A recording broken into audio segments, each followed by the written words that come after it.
Good evening, everyone. How are y'all doing tonight? Good, good, good. Welcome, welcome. Thank you so much for joining us this evening. We're so excited to present Rulan Tangen and Denise Saunders Thompson. Sorry, a conversation around this incredibly important topic, embracing diversity, equity, and inclusion in the dance field. Tonight you'll notice that folks in the audience here have a few note cards. If you have any questions or thoughts that you'd like to explore during the topic or during the conversation, feel free to write those notes there. My colleague Kapena and I will come around and collect that and pass those along. For those viewing this on the live stream, you're also welcome to submit those comments and questions there, and we'll be able to pass them along that way as well. All right, and on to Kapena. Aloha kako. Hello, everyone. Thank you so much for coming out tonight. Just want to recognize that the Kennedy Center is on the Cedarville Band of Piscataway Indian land. And just a little bit about Arts in a Changing America. We are a 5-year initiative based at the California Institute of the Arts, which aims to reframe the national arts conversation by embracing the cultural assets of demographic change. And so tonight we are embracing those assets as they come together in Rulan and Denise. We have Denise Saunders Thompson, who's the president and CEO of the International Association of Blacks in Dance.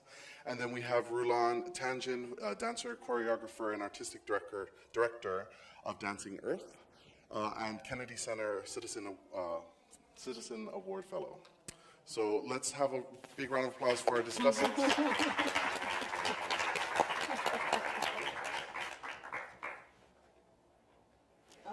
It's on us. Yeah. How are you? I'm excited to be here after a lot of airplane purgatory. Yeah, she almost didn't make it, but she's so to speak. Here. Yes. I almost make it. I think we should first, though, I want to acknowledge Roberto Una, who's in the room. Thank you so much for inviting us to be here through Art Change Us. This is really, I'm really humbled and thankful. So thank you so much for bringing this conversation forward to the forefront. I think you feel the same way. I do. Yeah. And Ariel and Rapena, thank you so much as well for all of the logistics, the hard work, and getting this set up. We finally got here, so thank you so much. I also want to give my thanks to this land that has been danced and sung into renewal by the Piscataway First Nation since the beginning of time, and without their care and the spirit that they put into their arts and culture, we wouldn't be here. In the spirit of diversity, equity, and inclusion, I was really excited by IABD and thinking about, rather than waiting for diversity, equity, inclusion to come from something else, somewhere else, like what is it that you do as an organization? I was seeing it as like a sort of multifaceted way of highlighting, supporting widespread communities, which is what I'll call companies as well, with the very act of creation. So not only funding, but funding as well, but also the different ways of collaborating and introducing. So I'd love to hear a little bit more about that. Sure. So IABD has been in existence for 28 years. That's the association. But it's actually predated by its conference and festival, which is that community that you speak of. It's been putting on a conference and festival that incorporates Black dance community, the Brown dance community, anyone who is part of the community over 30 years. And it's what I call a traveling and movable feast. It's this conference and festival that does go from community to community, bringing dance, celebrating our legendary artists, celebrating young people, the work of Black and Brown people inside of the diaspora, the African diaspora, for many, many, many years. And each year we produce this festival along with a conference that has panels and workshops and master classes and networking opportunities for folks from across the diaspora and across generations. It's an intergenerational event that occurs. And inside of this conference and festival is just what you're talking about, the creation of art and the celebration of art, and specifically dance. We can see a little clip from Yeah, there's a clip that we have which introduces the 5 founding members of IBD.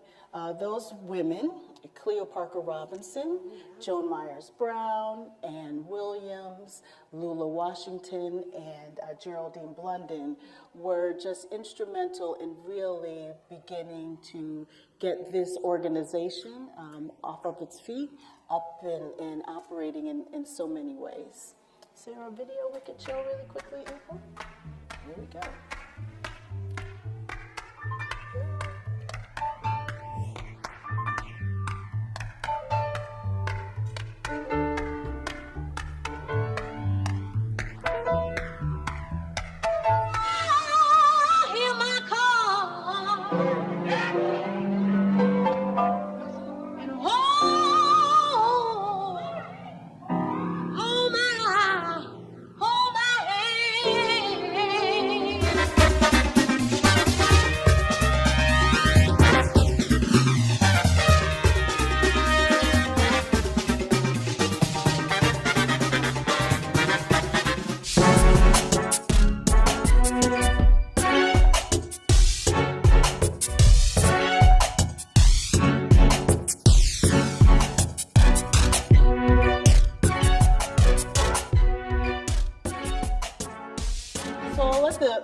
Continue to play in the background, but this community of dance, this dance community has been around even before, obviously before IBD, and these women were really instrumental in pulling together folks from around the country as well as internationally to begin to have conversations about what's affecting the Black dance sector. So and how beyond just their own company, like, okay, what are we a part of in a bigger way? Exactly. And it was Joan Myers Brown who was kind of the idea that where it all started. And she looked around and said, there are a lot of things that are happening not only to my organization, but to others. How can we begin to have this conversation with one another to talk about these issues that are impacting each other and actually solve them and begin to really discuss how to move this community forward as well as the art form? Well, maybe this moment marks a time of even bigger vision for inclusion and recognizing all the different communities who aren't always seen and heard from as much, and how much richer our whole vision of art can be with these different cultural viewpoints. But when I'm hearing what you have to say about having been around so long, I kind of feel like maybe Dancing Earth is a tiny microcosmic version of that. I think of Dancing Earth beginning from even before it was Dancing Earth, when I was going around teaching on different reservations. I had my dance career in New York, but I also had different teaching that I would do often as a giveaway. But I always kept this little book. It was this little red book, and it had the phone numbers and the addresses, that's how old it was, of anyone that I met, a young person, a young Native person who was an aspiring composer, or someone who was interested in fashion design, or someone who had, my cousin and their daughters dance. Like, I literally had this collection of, like, these are people in the community who are looking for a place to be able to express themselves. And finally, when I did come to be able to create Dancing Earth, it moved from being younger students to emerging dancers that were, like, I was literally coming out of a battle with cancer, so I couldn't even move at all myself because I had wanted to dance in the company, but I was unable to move, so I had these dreams and I needed to put them onto other bodies, and that became choreography and eventually directing a company. And the 3 breakdancers who fell down from the sky at that moment, actually, maybe if you are able to move to the Bodies of Elements clip, you can get a sense of that first group. They were an amazing, they were coming from communities that were, all the way from, Hawaii to Alaska, Canada, Brazil, as well as Native American First Nations. And what I learned pretty quick was that instead of imposing an idea of what I wanted dance to be onto them, I needed to see what they were bringing in with their own physical talents, with their cultural viewpoints, to make a space where they were contributing the wholeness of themselves to the work. And as that grew, then different elders started to take a look and be like, oh, this is really something. You're doing something that could be useful, that could, inspire people. And then they started to bring us themes and stories, which was quite unheard of up until that point, because before that there was so much protection around what should be shared. But at that point, people were like, okay, I think you need to make your dances about water, or about seeds, or about, right now it's about stories about the constellations, which is where we had started a long time ago, so I keep seeing these cycles come forward. So I find that an interesting way to think about the work as serving community members rather than, taking community members to put forward, your own agenda, for example. So in a way, then, your organization really helps to nourish and take the stories and help to, I think, from what I'm hearing, help those who are in the community to use those stories to heal in different ways, to actually get what the meaning of those stories are out in a larger fashion or a larger way. Can you just speak a little bit more about how you're connecting the stories to the people, and then I think moving that into a larger setting? Or yeah, if we take a look at, I think it's Walking at the Edge of Water, which is the first one. This was, very specifically shared. Water that is contained in plastic dies. My first one grandmother, when I was in Minnesota and then in Ontario, and then everywhere I was going, they were talking about the importance of water. And this is far before Standing Rock. This was back in 2006. And so we have a vision of how art is a premonition, because it's what's going on in life. They're not dancing about these stories that have been told to them. Many of them weren't necessarily dancers in this particular production. They just said, we're not leaving. We need to tell the stories of what's going on with water. People don't know about it, the hydrofracking. I was learning a lot through this production. And they felt like in order for this to make change, we had to use performance to reach a much broader audience, so we could transform by opening hearts. so what are we seeing here in this piece? Well, it's going from this post-apocalyptic world that is actually the reality for many communities, indigenous communities across this world, who are the first in line in climate change challenges, whether it's drought or floods or hurricanes.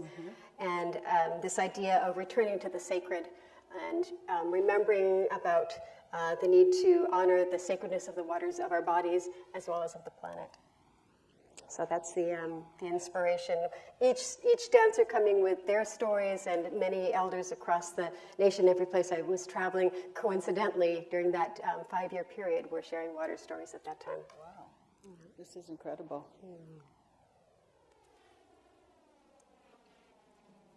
So when you're talking about the process of creating, can you talk about how your organization does go into a community and work with actually getting these stories up and out, and for people to express themselves in the work that's occurring? Yeah, it was organic originally. It was just, a place where we might be doing a performance. The first thing we always do is like what I did at the beginning of this, like, who are the people that are from here?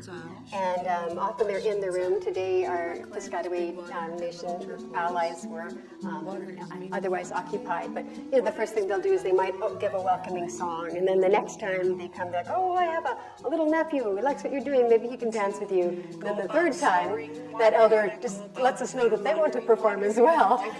But each time they're sharing more about their viewpoints, because they're sort of looking at how our work can take the things that they feel that are appropriate for the world to know. So there's a real mutuality. It's not like, I'm coming as a researcher to come and collect. I mean, I wasn't even necessarily asking for the stories. They were offered to us. So it takes a real sense of reciprocity, and listening also to how they would like the stories to be told, maybe in ways that are, I call it the re-storying, because finding ways of expression that are very storied, that are very accessible for people to, for the people who gave the stories, for their communities, as well as going out into the world. That's interesting because in the Black dance sector, we have a lot of what we call next generation. Next generation folk who are really into telling the stories of our people or what's happening in community. Specifically, when you were just speaking, I was thinking of a Camille Brown, of a Kyle Abraham, of a Paloma McGregor. These next generation folks are taking stories, and they're not only bringing the story more forward, but they're also doing it in specific places. Site-specific work is becoming something that you see a lot from a lot of our next generation folks as well. Jamil Kosako, he's in Europe now doing a piece, Negrophobia. So our young people, I think, are really taking to dance in another fashion and form, which I'm finding quite interesting and really wanting to work with them and to develop how we can get this story even further out into our communities, just beyond what we know, but letting all people know what is happening, what they're dealing with, and how they're actually presenting the art form as well. How is that happening in the Indigenous community with next generation folks? Well, I can say that for us, our very first engagement was at the Heard Museum. Our performance was on a staircase and in installations with other paintings. This was in 2004. And I ran into someone the other day who said, it was the first time I saw a performance that wasn't in a theater space. And I had been thinking about it a lot because Indigenous dances of this country, other countries, they've always been outside of theater spaces, creating ritual spaces that were the precursors to theater. So were they the original theater spaces? Probably, whether that's indoor or inside in a longhouse or something, or a bamboo palapa, many different forms of theater. But I do know that there's also challenges to be getting bookings in theater. I'm very grateful for the theaters that do book us because they're always pleasantly surprised with a sold-out house of people that are so eager to see something that they're not used to seeing before. But to take that little chance, it's actually scary for people. So, we've never had that here before. We don't know if it'll work. So as a consequence, what's thrown to us is like a new way to do things is something we've been doing for a long time, which is like not in theaters. It's in warehouses and in parking lots. And it comes from the stories, right? Yes. It comes from lived experiences. Absolutely. Yeah. Absolutely. That's interesting. I'm going to maybe dial back just a minute when you were saying that. It also prompts me to talk about some of the work that IBD is doing with some of our membership because of a grant opportunity that we've received. So IBD has received funding from the Mellon Foundation, and we have, I guess, year two. We're in year 2 of our program, managing organizational vitality endurance with Black dance companies around the country. And the grant was a $2.6 million grant. First time, long overdue for, a Black dance service organization, but so grateful that the funding community is starting to take a look at our organizations that have been servicing our communities for many, many, many years. And with the funding support, we were just able to grant $500,000 to our 5 founding organizations, which is amazing. And then you'll be the first to know that we also just did a second round of grants to 25 more dance companies in the amount of $250,000 in general operating support. We haven't sent the release out yet, but it's coming. So you guys get to hear it first, which is amazing. So that's $750,000 that the Mellon, through IABD, is putting back into the Black dance community to support the work and what we have been doing for so many years in our communities. But with that being said, this general operating support is giving them, the opportunity to apply it how they need to apply it, to put it on, put it inside of the artistic areas of the organization or even in the administrative areas of the organization. But it allows them to perhaps just step back for a moment, take a breath, and then start all over again. And so we're really hoping that we're going to really see some changes. This, for some organizations, levels them out and gives them a chance to kind of start all over again. This has been just a really exciting and great process. I think for that us. taking a breath is usually what people aren't doing when they're the leader of the field and they're, trying to make things happen, to just be able to pause and say, okay, what do we need? Versus like, what is the timeline of the grant that we wrote and have to get this done by a certain time? So that's a wonderful expansion for them. And I love that idea of endurance and vitality, is what you call it? Vitality. Yeah. Because they are, just as your organization, we were talking about this earlier when we were talking about video, the dollars, they do matter. They do matter. The support, it really does matter.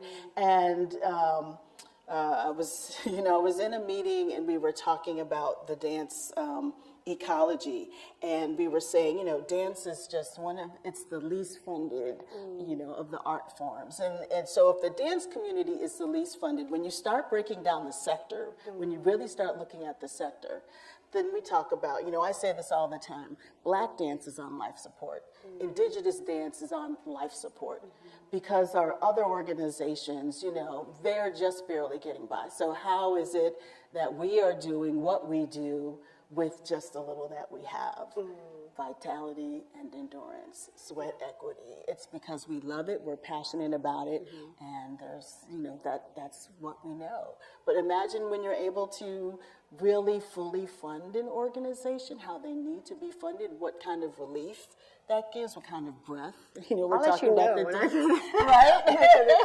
that brings to that organization. Well, we've been going for 14 years, and we haven't yet had operational support. So we're going by project by project by project. But I guess what I want to point to is I hope to. I was thinking, are we in a position where we can foresee in 10, 20 years' time where we'll have 25, 30 Indigenous dance companies? And there's certainly incredible Indigenous dance makers that are working on various kinds of projects around the world and here, really like honing in a magnificent solo vision. And what was I going to say? I was getting lost in thoughts about the other creators. I was going to say how I also recognize, through some of those who have passed through Dancing Earth, the manifestation that they go to next with the leadership and the creativity that's been honed at Dancing Earth doesn't necessarily take the form of a dance company. I know we've got Sina Littlebird, who came through and went on to get her law degree with a focus on Native environmental studies, and another one of our dancers who was analyzing treaties for her tribe until recently. Another one that has taken our movement and connected it to her farming practice. So she's bringing up young people to learn how to feed themselves, but she's using movement to help make it fun. Right, and so you're leading to what other, what does the community actually look like? It's more than just the dancers. It's the scholars. It's it's the educators. It's the researchers. All of those people are giving in some form or fashion to this sector, and it's the same in our communities, that our scholars are able to come in and provide that context for the work that's being presented as well, and that the educators are coming in with our younger generations and passing on the information and knowledge about who they are, where they come from, the art form itself, the social dances, where is this particular step rooted from where, is it from the motherland, is it from Africa, or is it from some other place? So the community itself is very vast, just beyond the dancers itself, and all of these people are very, very important to how we continue to, again, move forward and put the work out there for all of us to see. As we say, all people, all the time. That is something that I also learned from Baraka Sele, who is a independent arts consultant who's been working with us with IEBD. But it's all people all the time. We all need to know. We all need to be made aware of. And we, just by getting our art forms out there, it's better for all of us. Well, on the way here, I was in an Uber ride and, with this lovely woman, and she was saying, you know what, I wanted to be a choreographer. Wow. And she spoke a lot about her love for rhythm and different styles, and then she said, yeah, and you know, I did a little bit of ballet too for the flexibility, because you really need that to really be a good dancer, don't you? I'm like, that's what they told us. Right? Ballet was my first love. I cannot take anything away from it. It was, you know, the love of my life. It created this perfection in a chaotic world that I was in. But I've come to question everything that I bring bring to my students. Like, where's it coming from? And what's the message behind it? And I find, like, certainly with ballet, you need to be training a lot. And if you're maybe in a rural area or in a city where you can't afford classes, you're not going to be able to train enough to really get that foundation. So does that mean you're not as good? Does that mean you're not enough? I don't think so, because I think we've seen incredible halaus and African dance and b-boy circles where ballet is not part of the vocabulary, and it's still strong, often by the energy and the masses of numbers on stage. So I don't want to jump to that conclusion all the time. And there's that wonderful article, Ballet is an ethnic dance form, so that kind of segues us into this wonderful global programming that you're having. I'd love to see a little clip maybe from your second clip. Sure. It's the second clip. I can't remember what the second clip is. It was something to do with your global program. I know. Yes. Global constituencies. I know. Here we go. We're using our notes, you all. Excuse us. We're going to get this together. Yes, the video generations video, the Black dance video. So this video here gives just a little bit of history around what we say Black dance. This is Arthur first. Mitchell. And she said, this child will be a dancer. I've always been inquisitive. What is around there?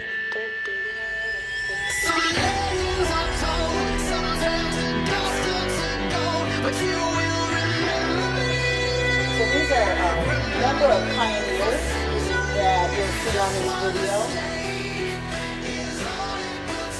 Norma Miller, we actually just honored her this past January in Los Angeles at our conference. She's 99 years old. This is her when she was in her teens. Because the Villa Fort has meant to And Sevilla Fort was another dance educator and choreographer in what Black the Black dance cooperation and Black community. cultural dimension should be.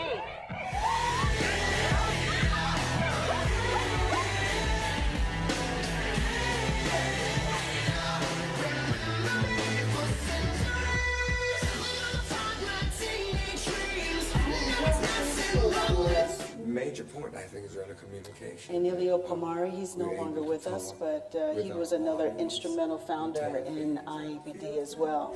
But when you're talking about the global perspective, one thing that has been very important to me in my role now with IABD is really looking at the international component of the organization. We have really been searching to connect to those outside of the United States, looking at all Black and brown people and organizations that we are very much aligned to and want to do collaborations and partnerships with. We've been working with Canada. One of our board members, Vivian Scarlett from Dance Immersion, is on our board. She's operating out of Toronto, Canada. In addition, we've just added Mercy Naberi from One Dance UK to our board. So we're really looking to stretch what it means for this organization to really be an international organization and work with dancers and organizations and choreographers and individuals around the world. What happens when we really do begin to connect and have a united voice in what this art form is and the people who really are the true narrative around what it is to be someone of color in this art form. And so this has been a very important piece of what we are doing now. Just last year, I was able to send my programs director, Omar Ingram, to Australia. Yes, I saw you there. And yes, and that's where you met Omar at the conference. We managed to connect with Black Dance from Australia. So again, working in an indigenous community, trying to connect and look at the art form, its similarities, its differences. Again, it's where it's rooted and who really owns it and where does it really come from. So this has been a real important aspect of the organization. And so I know you're doing a lot of this work. Just finished that. Yeah, last week. yeah. Actually, if you could show that clip from Bodies of Elements, April, it brings back to one of our first big productions, which I cycled back to like in the last 2 weeks. We had a gathering of international indigenous artists from Guatemala, Peru, Mexico, Hopi Nation, Navajo Nation, on Apache land in teepees, as well as people from lineage of India, Egypt, Uruguay, so really an international group. But I think back to the origins of Dancing Earth, and in the 90s when I was dreaming this up, I was coming up with the term indigenous. And people are like, what is indigenous? Like at the time over here, people were just making the transfer from American Indian to Native American. And then in Canada, they were using the term Aboriginal, and they were just starting to get to the First Nations terminology. So when I brought up indigenous, they were just like, what does that even mean? I'm like, I think we can help shape what it means because it's not defined by a government-to-government relation, which I honor and respect. But there's certainly Native American people who have fought for that honor. This is one of the earlier groups of my company, again, International Indigenous. So the aesthetic becomes more like a mosaic because I'm trying to honor each one of their different perspectives, but bring us together in unity and in solidarity. So there was a water story that was shared. This is the corn, beans, and squash, the three plants that grow together. This was a story about breathing life. That actually comes from, well, it came from my dreaming, but I later learned to associate it with, he's from Hawaii, and my mother's people are from, they're Kapampangan, and I was just learning today about this, not today, it feels like today, about this breath of life, which is part of a greeting in the, they're called the Philippines now, that's a colonized name, but there was a resistance leader named Jose Rizal who was calling it Mahalika, so I'm trying to bring that into more common usage. But this breathing, you'll also see it in New Zealand, the hongi. So from our very beginnings of Dancing Earth, we've had people in the company, Maori from New Zealand. We basically aren't looking at borders because the borders crossed us, not even borders of oceans. So for my Kapampangan people, I was recently in California where I was working with Pomo people who were working with Filipino people to regain canoe knowledge and constellation knowledge about how to navigate. Talk about trusting your ancestors to go across the open sea, trusting in that navigation of the stars. But they said, we think about our peoples as the people who are connected by water rather than separated by land. And I find that a really powerful metaphor for where we are now, in that there's precious, the attrition rate of our resources is something that's going to require collaboration of the whole world, in particular listening to Indigenous voices about caretaking for that world. So that's really what drives the themes of my work and what drives the global collaborations, as well as trying to reach global audiences, as you said, for everybody all of the time, so that we can all come together and make those changes.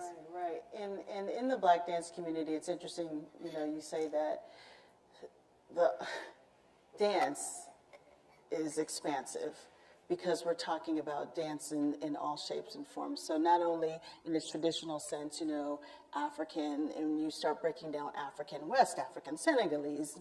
There's all of that, and then you look at tap, social dances. You begin to really look at all of the techniques and the form, Dunham, Primus. So how do we begin to connect, not only here in the U.S., but with all the other areas of this world that are practicing and using dance, in their lands? Like, how do we? I don't want to go to the whole, we came over in the boat thing, but how do I, as an African-American woman here in the United States, figure out how to connect with people who are from other countries, knowing that there's probably history and what I've always been referred to as the blood memory. How do I get back to the blood memory? How do I find it? That's what I feel is real important about IEBD, being able to really connect with all of the different populations and people and groups around this country, around this world, because it is about a collaborative partnership and learning, knowledge seeking, finding, and just really being able to connect with one another within the form. Well, it's, when you're talking about connecting, I think about our social dances, which often are involved with food. And when we were at our most broke, which is like every other year, but we were like, okay, we've got 14 people coming from around the world. We don't even have a place to put them, let alone feed them. And I was just like, oh, what am I going to do? And I reached out to one of my dancers, who was not a dancer with me yet. She was a farmer. She was a student, and she was a farmer. And she said, I've got vegetables for you. And we pieced that whole Summer Institute together through in-kind donations, but primarily eating bountifully with them. Her farming friends they were so excited to see us excited about food, like, oh, and we've got apples, and we've got, there was no grant application. There was no, what are the deliverable outcomes at the end? They were just bountiful. And I thought, this is the wealth here. Right. And I looked at her, and she might not have been the first person I would have picked out as a dancer at that time. She was quite young, but the movements that she had to do, I was like, maybe those are the movements I need to be learning, because these are the movements of sustainability. So we did a whole series after the water about seeds, plants, and foods. And everywhere we go, we tend to have a lived experience. Yes. You're telling the story of the lived experience. Yeah. Really, the movement from just actually living the experience. Yeah, and if you build it into a tour, you're going to be sure of eating well, because people are going to bring their homemade dishes, so we're going to get homemade healthy food there. Right. Wow, that's amazing. We have a few questions, and I'm watching the time. It's 7:41, so I'm going to just go to this question here. There's a few for us. Yes, and then I think we could continue on with some of the conversation, but I want to make sure we address these. So this one is for me, and it says, Denise, great to hear about the Mellon support to IEBD. Right on. Many artists of color feel traditional panel and grant-making processes don't have adequate understanding of wide aesthetics. How are IEBD's grant-making processes different? Well, for this round of grants, the re-granting that we just did, I didn't ask anything about what the deliverables were, to be quite honest. I asked, well, how do you need to spend the money? Tell me about that. And that's how they went through the process. They told us how they needed to spend and apply the money. That's how our process is. At the end, I want to be able to ask them, were you able to use those funds the way you needed it to be used? And so we'll see. They have a year to do that. There's no pressure. I think that's the difference. I'm really working hard not to be the agency or the funder that does require all the deliverables in that way. We want them to be able to use the funds the way that they need to be able to use them, to apply them, to make it work for them. And this thing about inadequate understanding of wider aesthetics, you and I had actually mentioned that a little bit. You were talking about the documenting of aesthetics on your website. Right. And we had also been talking here about video quality and how it could be crisper and how expensive that is to produce. Like, producing a beautiful film is the same as producing a whole production. It's a whole separate entity, and not everyone is able to garner those kind of funds to make these beautiful, slick videos. That's correct. That's correct. Yeah, I mean, even with, we're struggling too. We have some angels, in our community who are very proficient in video. And we've been able to get them to provide, this really great quality of work. But the challenge is that it remains with the individual versus it being available to everyone, the accessibility. IABD does have some archives around the country, but the accessibility to those archives, you know, is a little questionable. You probably have to dig a little bit, and it's not as easy to get to them. So we are really now looking at how we can make our materials within the sector more available and accessible. And so to document, to then bring those stories back home, but then make them available to everyone else. That's what we're working, yes, with a library or something. We're still working on what that is or how we do it, but it is going to be very important now about the narrative and who is sharing the narrative and how it's shared. And we want to make sure that IABD really is at the center of making that happen for not only its own community, but the larger dance community as well. Well, we're looking at trying to forge a partnership with Native Flicks to be able to make little clips. Actually, Ariel, if you could show number 4 clip, because that shows us in a sort of unconventional space. It shows our in-kind relationship we made with a filmmaker, a young filmmaker. Okay. So he was able to get a nice camera, and then he edits it the way he sees it, which is kind of fun to see how someone else would edit it. And you'll see intergenerational artists up there from our summer institute, so they're also international. So to give you a little taste of some of those things, and also, you know, quite different aesthetics, because we're dancing with the space as much as we are dancing with our own bodies. So, I don't know. Yeah. Oh, she's a cellist too. Oh, wow. And I'll take a look at the next one.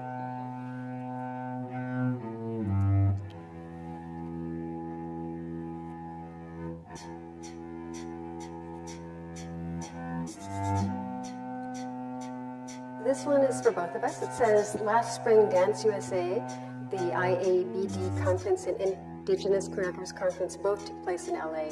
What were the takeaways? Was there a convergence of these dance communities? Any intersecting strategies or conversations? I think that's what we want to get to. Yeah. Yeah. So I actually sit on the board of Dance USA. And I'm in my second term, my second year on the board. And I have to say, boards take a long time to change. It's been a process. It's been a hard process. I have to be really honest and say sometimes I wanted to leave that process. You know, but I know I represent a community, and I represent a thought of change, and I want to be part of that change. And this year, IABD is actually partnering with Dance USA and then also the Dance Theatre of Harlem on a specific initiative around Black ballerinas and male dancers in the ballet world. And so we are coming together and working with 21 ballet companies here in the U.S. To discuss diversity, equity, and inclusion. We know ballet is very Eurocentric, and it needs to reflect what America, the stage needs to reflect what America looks like, their offices need to reflect what America looks like, their board, I mean, from top down. And so there is now this conversation and finally, you know, a way for us to begin to work together. When we were in LA, that was the kickoff of us starting to really look at how our two organizations intersect and can work together in the community as, you know, a unified voice. In addition to that, in January in 2019 in Dayton, Ohio, the Arts Managers Council, one of the Arts Managers Councils from Dance USA, will be meeting at IABD.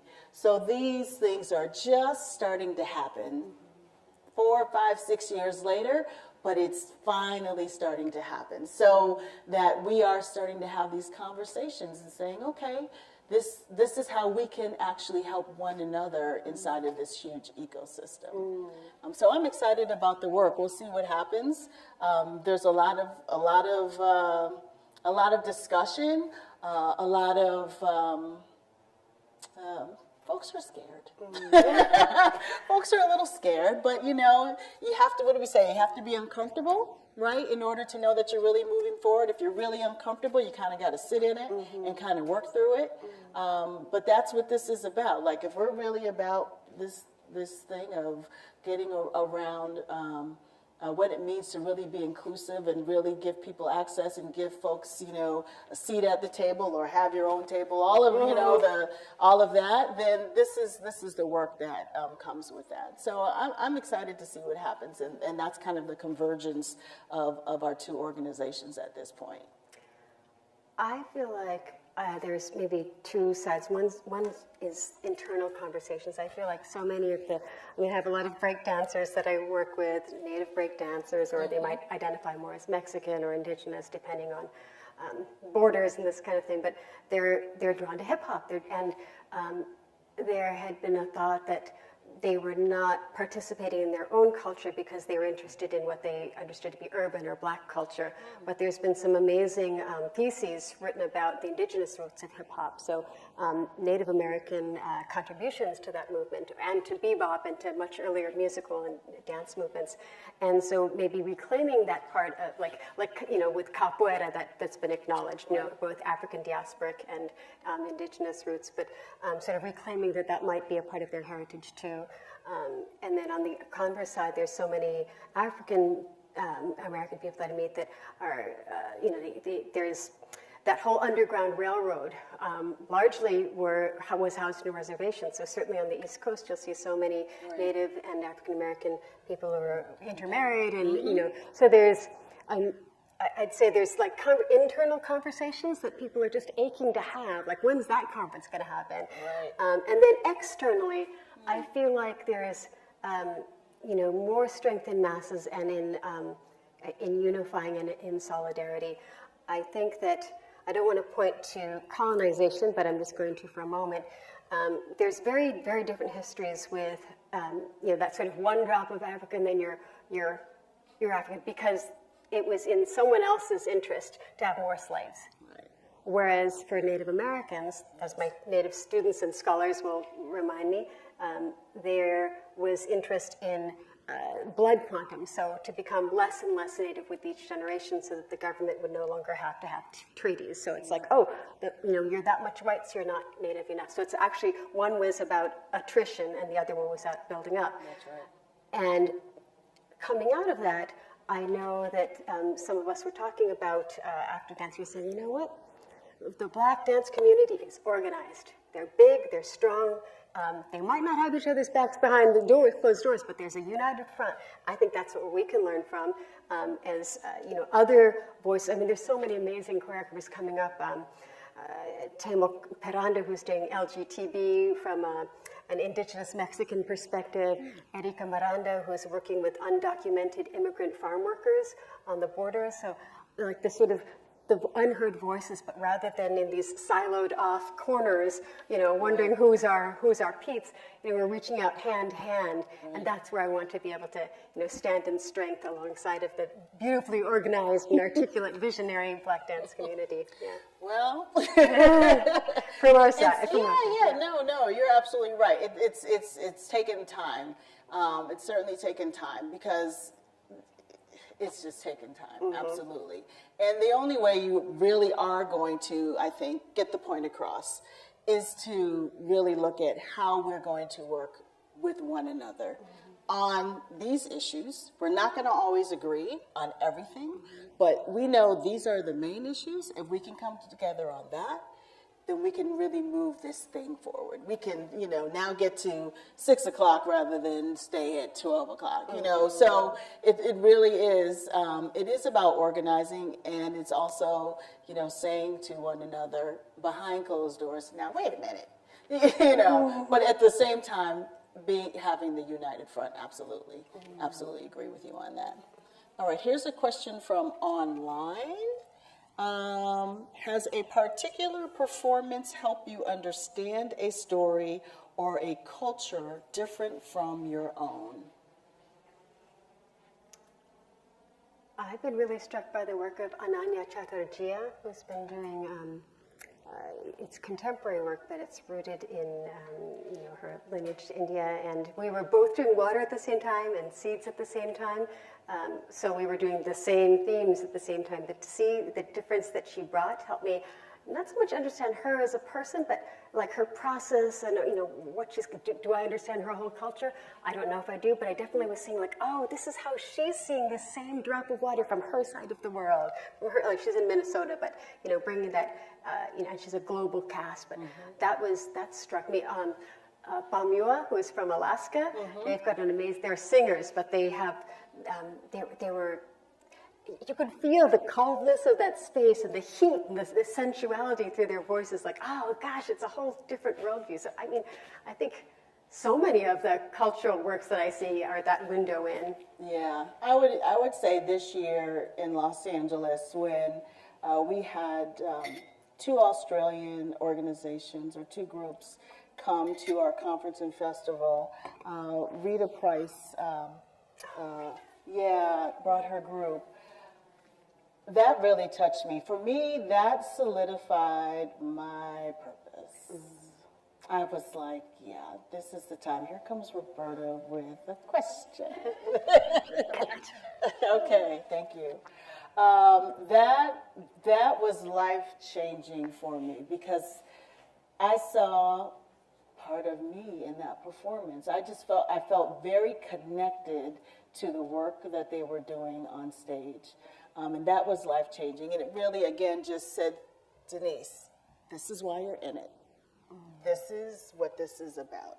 Now, how do we get it off of the stage in this room so that everybody sees and everybody understands this Indigenous art form? And the struggle and the pain. And I mean, just to hear the stories, and I sat down and talked with Rita for a little bit, just to really understand like what's happening in that country, and their fight. They're fighting. They're really fighting to stay alive and fighting for their form and fighting for who they are as a people, to be recognized. That really, really, really touched me. That performance did, right in LA, sitting right there. That was amazing. Yeah. Well, I think it's whenever we can see these full storied productions that are, they're led and danced by the people, like whose stories they are. Yeah. You cannot help but be touched by them. Yeah. This next question might be related. It's how do you ensure the voices and dancing of queer and trans bodies and peoples in Black and Indigenous dance organizations? Well, I say I hire them, I bring them in. So it's pretty simple. If you want to give people an opportunity, you have to pave that way. You don't just say, oh, you can come and dance. You have to make, like I have to do the hard work of making sure that there's funding to be able for people to get included. So yes, I've been happy to collaborate with queer and trans-bodied peoples in my dance company, and we'll continue to do so. That is something that I can honestly say we are just moving into within the conference and festival itself. So we are making a very concerted effort to look at other forms inside of the LGBTQ community and making it a welcoming space for them to be a part of. I'm not going to sit up here and say, oh, we've been doing that for years. We haven't been. That's an area that we certainly need to do some work on. And we have a platform for that to happen. And that's something this year in particular, and hopefully in Dayton, Ohio, we're going to be able to present some of that work on our stages. So something very, very right on point. That's very right here, right now for IABD, certainly. I think in Indigenous traditions around the world that I've experienced, often trans or LGBT people are the medicine people, and medicine people are often the ones that lead ritual, and ritual leads to transformation, and that is the origins of theater. So it hasn't been, it feels to me woven in, or maybe it's just the welcoming and inclusive culture that I've tried to create with Dancing Earth, where everybody feels enough, and nobody feels like they're not enough, which, so I'm happy to say that that's already built in. And I call out to the Two-Spirit Powwow that's in San Francisco every year. Not necessarily all trans people there, but it's certainly like a big welcoming space in a social dance powwow formation. Not to say that all across the Native country is not, that there is no homophobia. There's pockets everywhere, but there are places where that is lifted up. There was a film I did actually with a Native filmmaker, and it was, I didn't see till the end what the story was about, but it was called Drunktown's Finest, and it was a beautiful portrait of Dene culture, Napo culture, and what the original teachings were about trans or two-spirited people. And it was really healing for the person I had come in with. He was so moved to see it, and I was like, oh, I'm so proud to be a part of that. So another sign of how art can transform. Yeah. Okay, I think this is our last question. I heard it's 8 o'clock, so I think we have one more. Was that This one? Got this one? Yeah, that's the pink one. the pink one? Okay, I have to put my glasses on. This is for you. It's for me. Do you want me to read it? Okay, I need my glasses for this one. For Denise, can you give an example of an interesting initiative your members have to capture, preserve, celebrate history?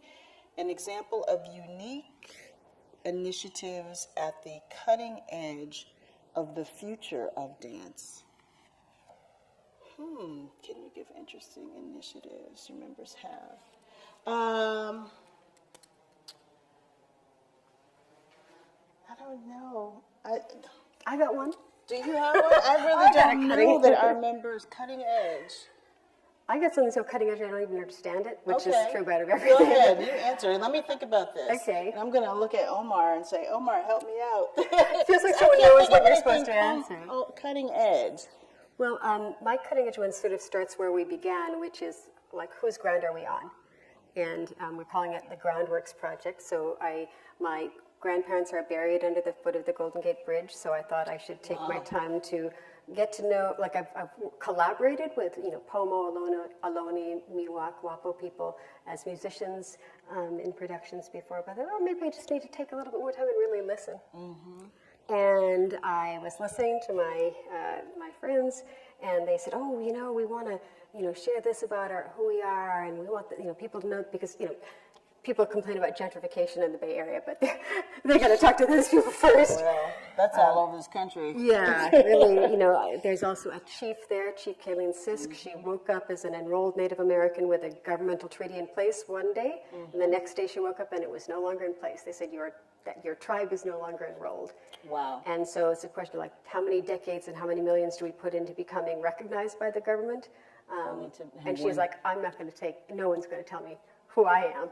Wow. But it challenges her claims for salmon, her claims for water, and I'm bringing that up it's a real estate issue, I think.